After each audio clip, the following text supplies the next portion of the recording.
Okay, Module 10, Advanced DHCP Failover and Load Balancing.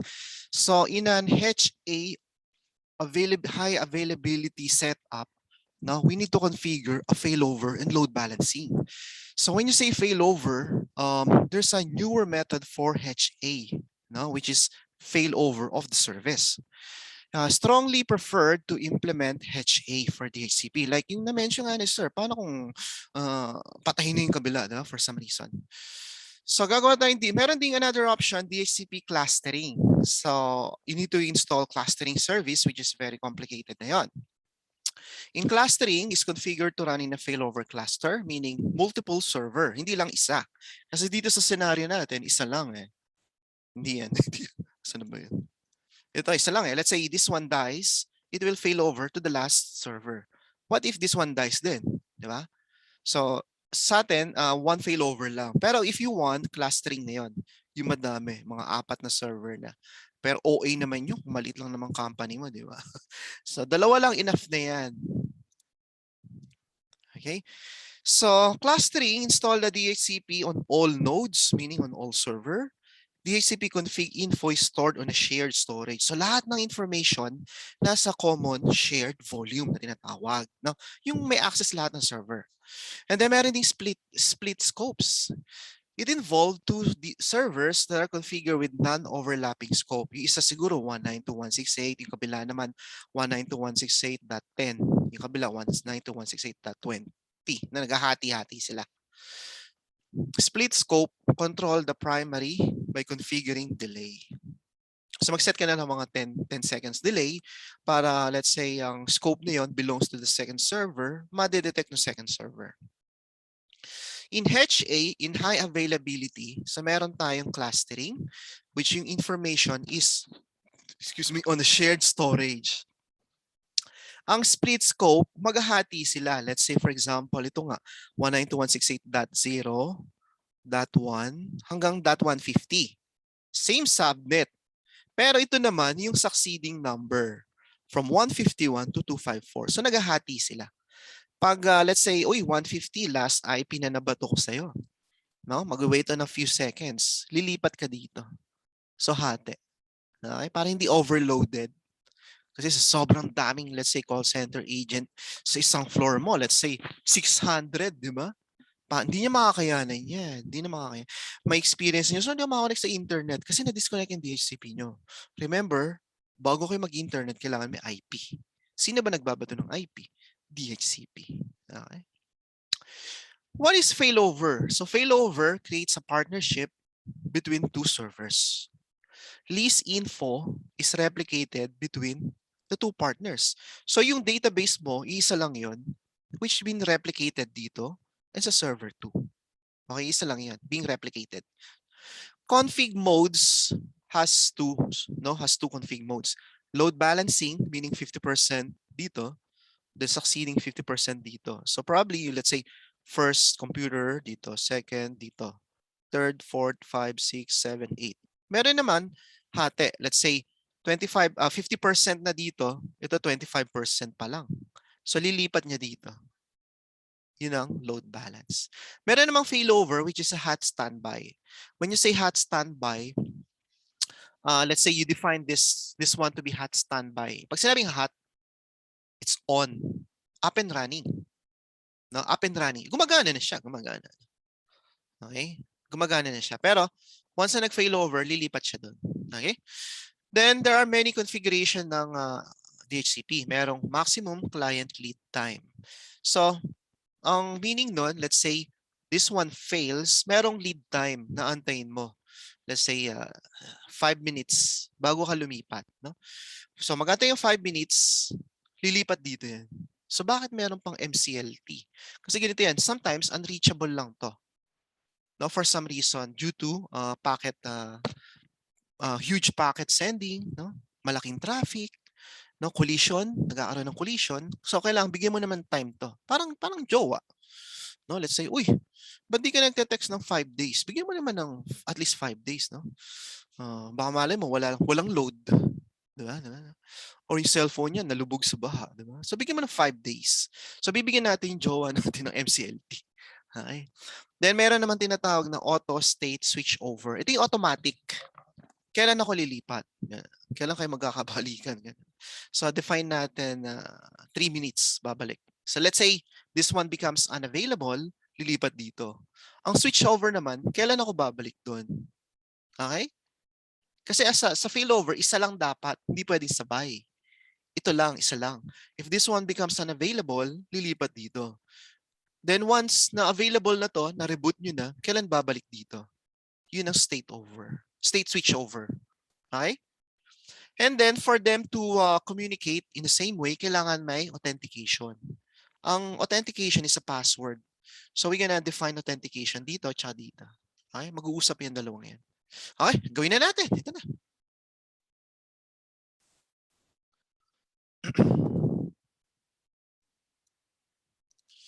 So, na-install ko na DHCP, di ba? Running na siya dito sa first. Dito hindi pa, so I'm gonna do the same way. Server, hindi server 3, server 2 pala. Server 2. So, ayan, server 2, server 2. Server 3 pang test natin. So, I'm gonna install DHCP din.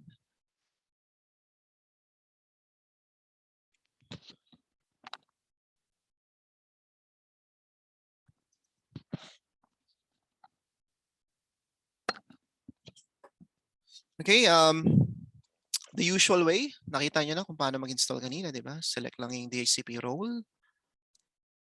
Yan lang. Reboot if needed, pero hindi na magre-reboot.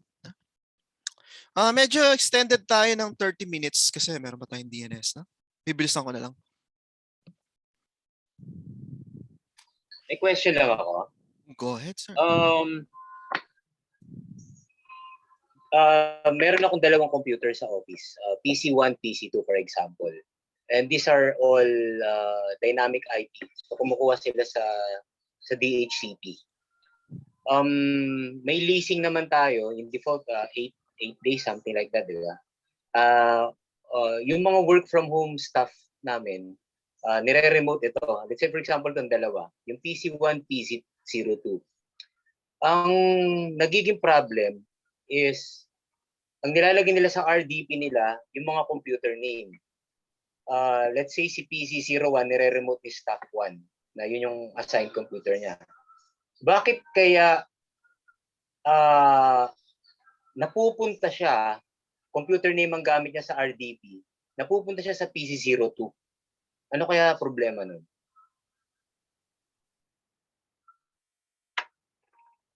Hello?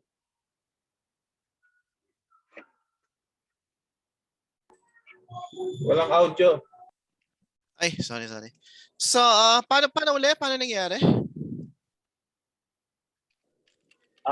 May PC01 tsaka PC02 sa office. So both of them are getting IP address from the DHCP server. Pagka nire-remote si PC01, bakit ang na-access niya si PC02? Computer name ang nilalagay sa RDP. Mali yung addressing ng DNS. So, ganito yan. Yan yung topic natin mamaya. Ma-address natin yan. Ma-address. Okay. Ganito yan, nangyayari yan, di ba? Very common. Pwede ko nakiklik kung weird naman ito. So, ganito nangyayari. So, sa DNS, siguro, naka-define dito sa domain nyo ang PC2, kung nga sa server nyo, 122. Okay? Pero baka meron siya host file, local file, na naka-define maling IP. No? So, nalilito siya. So, since ba ako connect talaga, di ba? Or baka hindi naman updated to. Or baka naman dalawa yung server 2 points to 2 different IP. O kung may isang IP. Client PC siya, hindi siya server. Client PC. So baka meron siyang host file. Baka nag-create. Check me host file. Na-check mo na ba yung host file? Hindi pa. Dito so yan. Possible sa DNS. Tama. Makes sense. It makes sense. Sige, salamat. Ano ba yun? ETC. Dito ba yun? Ano naman driver?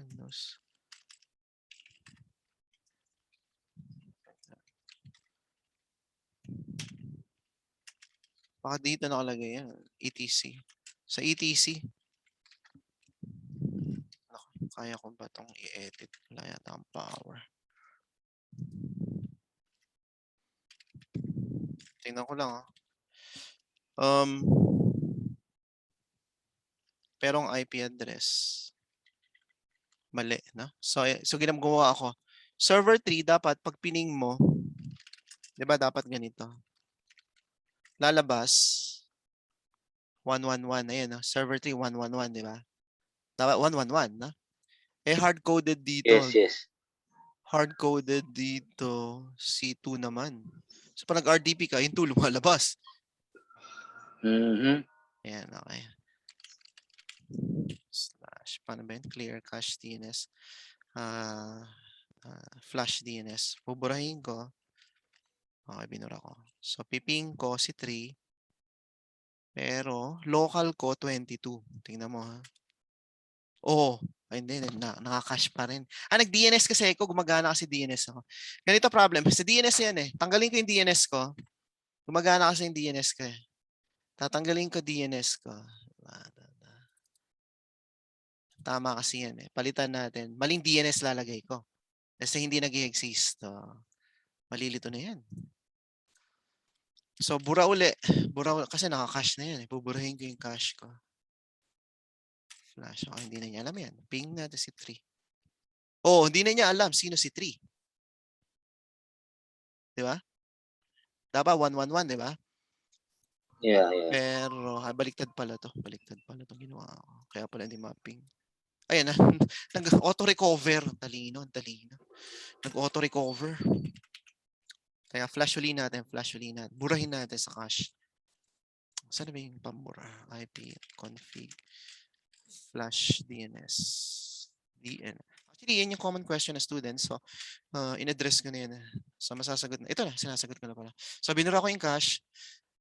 Ito yung wrong IP. Ang correct IP is 111, di ba? Dapat 111. Nung pining ko siya, lumabas 22. Di ba? Mali na. So, pag RDP mo, lumalabas TC2. Di ba? Pero wala kang DNS na nilagay ngayon Kasi walang DNS ang sinusunod yan. mo ngayon, ang inusunod mo ngayon nasa cache. host file. Host file lang. Tsaka sa host file. So pag supposed to be pag nilagyan mo ng DNS, yun yung tama na yun. talaga. So ang solution doon, you should have correct DNS entry. Dapat may DNS. Yung tamang DNS. Ito ang tamang DNS. So kukorek ko na yung DNS ko. So nasa DNS lang. Kaya importante itong DNS eh. Okay, yan ang una, yan ang tatanungin niya eh. Ayan, kinorek ko na. Pag pining ko to, ano to? Anong reply nito? Yung tama ba na 111 o yung maling 22 na nasa local file, di ba? Ito na. Ay, teka, control. Ping! Mali pa rin. Bakit mali? Refresh DNS po muna, sir. Tama, naka-cache. Hindi, ang una niya, ang inuuna niya, host file. So, baka nasa host file din yun. Burahin mo muna sa host file. Ayan, binura ko na host file. Di ba yung flash? Nag-flash na ako. Mali pa rin ang hugot niya. Mali pa rin. Nasa host file yun. Kasi ang unang binabasa ng computer, local host file, hindi DNS. Ayan. Kaya mga RDP mo, iba. Baka may problem din sa DNS entries. Yeah, sa dalawa, check mo. Yeah, thank you. Pero ito, binasa niya tong host file, mali na yan. So, buburahin ko na to. Buburahin ko na yan. Since wala ng host file, tatanungin niya yung DNS na. Pero magpa-flash muna ako kasi naka-cache pa yan. So, binura ko na, wala na laman. Pag pining ko na to, yung correct na, DNS na, 111. Di ba? Troubleshooting. Okay? Ayan, na-answer ko. Okay, saan na tayo? Naligaw na ako. Ano ba ginagawa ko? Failover. So, failover. So, ito, in-installan ko na ng Dhcp. Tapos na siya. So, Dhcp. Naka-record ba ako? Naka-record pala yun. Okay. So, failover. Pero before you do failover, you need to synchronize. tingnan nyo itong DHCP ko. Hindi, DNS na. Saan yung DHCP? Ayan, yan. So, DHCP, sa server 1, merong scope. Kasi nag-create ako kanina. Di ba? Which is this call. This one doesn't have a scope. Tingnan mo, kahit anong refresh mo, wala, di ba? So, how do you propagate yung scope? So, ganito lang siya. Configure failover. Simple lang to. Which subnet you would like to failover. Kung let's say selected lang, let's say 192.168 or 172, select mo lang yon. Pero isa lang yung subnet ko kasi, kaya select all ko na lang. So this scope will be failover to this. No? So who will be your partner? Yun ang tanong niya. No? So dalawa lang naman to eh. So pag binrowse mo, makikita mo yung 2. Yun o, 2. No? Kita. So that will be your partner.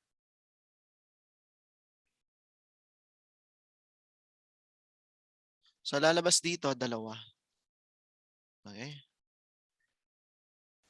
Ngayon, create a new failover relationship. So the master will be the first one and the secondary failover is server 2, which is this one, di ba? MCLT, na-discuss ko na to, maximum client lead time. Gusto ko mag-failover within 1 minute lang. Na? What mode you would like to do? Failover muna, standby. So hot standby config ng partner. Ano config nitong 2, which is the partner? Gusto mo bang active siya? So that means siya magbabato. Or gusto mo maging standby. No? The address reserved for standby, 5%, meaning magre-retain siya ng 5%. Kailan siya babalik in case the server 1 becomes available? Gusto ko instantly within 1 minute fail back na siya. No? Then password is the same as this one. No? So naglagay ako ng password. Tingnan nyo ha. Refresh. Wala pa ha. Wala pa. Finish. Okay. So done. Successful daw. So this scope will be propagated to this dapat. Oh, yun. Lumipat na. Na? Lumipat na yung scope din. Hindi naman lumipat. Nag-share na propagate lang. So they're sharing the same database. No? Merong individual database pero nagre-replicate na yan database na yan. Okay. So nagbabato na to. Okay, so address list, yung kanina, di ba, remember 111? Di-delete ko muna, di-delete natin, refresh ko ulit.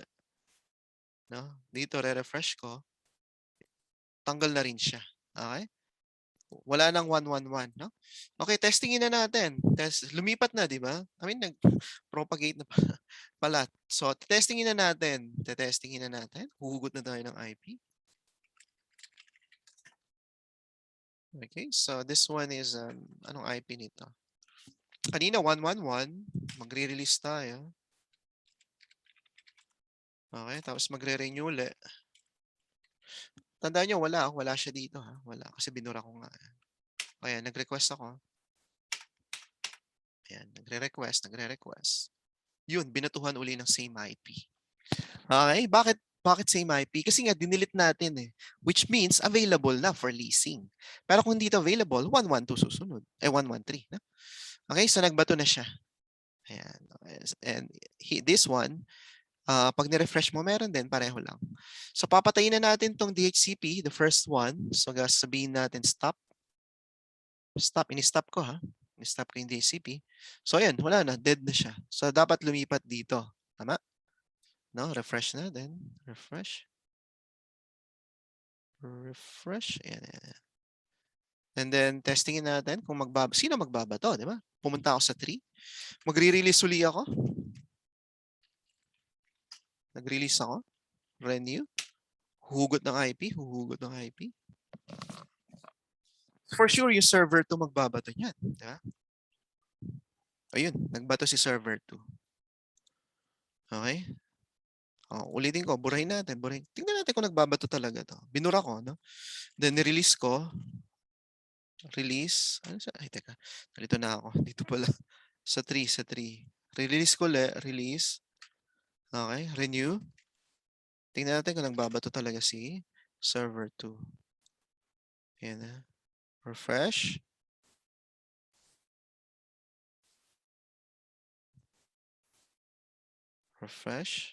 O yun, iba na yung binato niya. 197. Okay? Nag-alat siya. Gumawa siya ng sarili niya. Na sining susunod. no? So hindi niya nabasa to kasi namatay nga abruptly. So that's the behavior, 197. So Sir, pwede po din 197. namin makita yung complete na IP kung saan siya kumukuha. Kung saan siya kumukuha? Dito sa server 2, sa server 2. Sa CMD po. Troubleshooting na yun. I-forward Oo. oo. all niyo lang. Ano yun? Sorry. Hindi ko makikits. All. Gusto mo all? All. All. Yan. So, DHCP server niya, 22. Okay. Humugot siya dito sa server 2. So, that's how you verify. So, saan ba humugot? Sa bago. Kasi namatay na to eh. Okay. The moment na mag-start naman to, ano mangyayari? Remember, merong ano ba yun? State switch over time. So, it's the amount of time that it will fail back. Babalik siya dito, no? Which is 1 minute nilagay ko. Tingnan mo, patay pa. Kasi nga 1 minute. So, tayo natin 1 minute lang.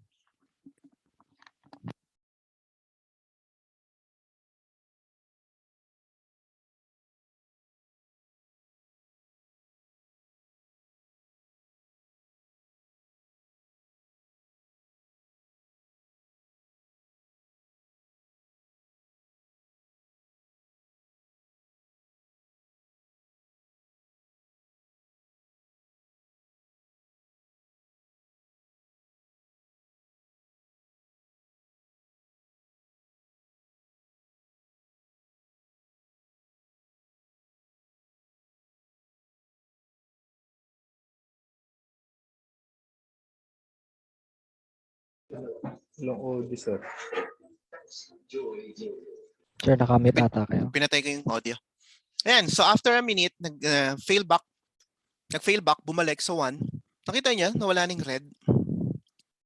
So meaning, ito na yung nagbabato. So how are we gonna test? Delete natin to. Okay, delete ko. Refresh, renew. Release. Okay, nirelease ko. Renew. So dapat dito kumuha sa .21, ha?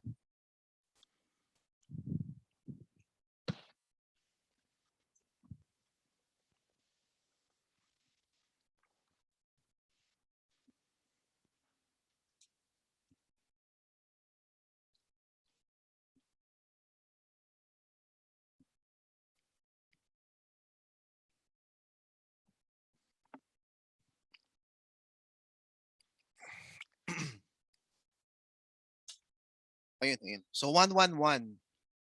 Kasi available in 111 dito. So sino nagbato? All, ipconfig /all. C21. Ay, gawa na. Ito na yan. C21. Leases. Ayun siya. Siya nagbato. Confirm. Malinaw. Okay. Any question?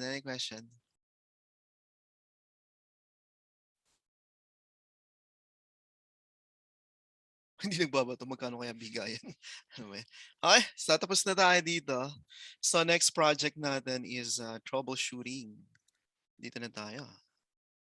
11. Ang dami pa. So 11, bibilisan ko na lang. Kusa babalik kahit di magka-release. And then may state switch over. Nag-switch over.